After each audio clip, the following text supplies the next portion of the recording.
வீட்டுக்கே சென்று முதியவர்களுக்கு சிகிச்சை அளிக்கும் திட்டத்தின் கீழ் தொற்று நோய் தடுப்பு குறித்த சிறப்பு கருத்தரங்கம் சென்னையில் நடைபெற்றது.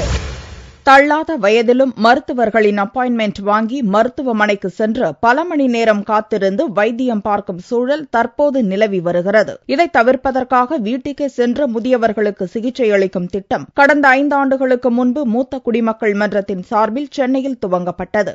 அதன் ஒரு பகுதியாக முதியோருக்கு தொற்று நோய் தடுப்பு பற்றிய சிறப்பு கருத்தரங்கம் சென்னையில் நடைபெற்றது. இதில் கலந்து கொண்டு பேசிய சென்னை ராஜீவ்காந்தி அரசு பொது மருத்துவமனையின் டீன் கனகசபை, முதியோருக்காக சென்னை அரசு பொது மருத்துவமனையில் 30 படுக்கை வசதி கொண்ட தீவிர சிகிச்சை பிரிவு இன்னும் ஒரு வாரத்தில் திறந்து வைக்கப்பட இருப்பதாக தெரிவித்தார்.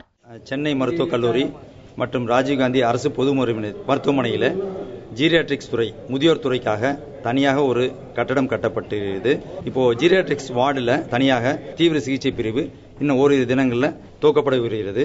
அந்த மெட்ராஸ் மெடிக்கல் காலேஜில் ராஜீவ்காந்தி கவர்மெண்ட் ஜெனரல் ஹாஸ்பிட்டலும் WHO டாக்டருக்கு ஜீரியாட்ரிக்ஸ் ட்ரைனிங் கொடுப்பதற்காக 4 மாத ட்ரைனிங் கோர்ஸ் சென்னை மருத்துவக் கல்லூரியை அங்கீகாரம் கொடுத்திருக்கிறது.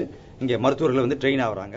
மூத்த குடிமக்கள் மன்றத்தின் முதியோர் சிறப்பு மருத்துவர் நடராஜன் கூறும்போது, மூத்த குடிமக்கள் மன்றம் ராஜீவ் அரசு பொது மருத்துவமனையுடன் இணைந்து 3 மாத செவிலியர் பயிற்சிக்கான ஒப்பந்தம் செய்துள்ளதாக தெரிவித்தார். முதியோர்களை கவனித்துக் கொள்ளும் ஒரு செவிலியர்கள் அது மாதிரி வேணும் அப்படின்னு இருக்காங்க. அது மாதிரி நாங்கள் திட்டம் பிளான் பண்ணிட்டு இருக்கிறோம்.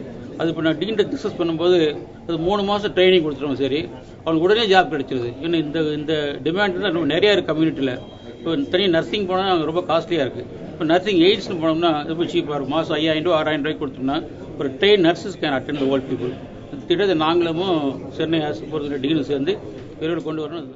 மூத்த குடிமக்கள் மன்றத்தில் முதியவர்களுக்கு வீட்டுக்கு சென்று சிகிச்சை அளிக்கும் திட்டத்தின் கீழ் சென்னையில் 50க்கும் மேற்பட்ட டாக்டர்களும் 30க்கும் மேற்பட்ட பிசியோதெரபிஸ்டுகளும் மனநல ஆலோசகர்களும் செயல்பட்டு வருகின்றனர் என்பது குறிப்பிடத்தக்கது.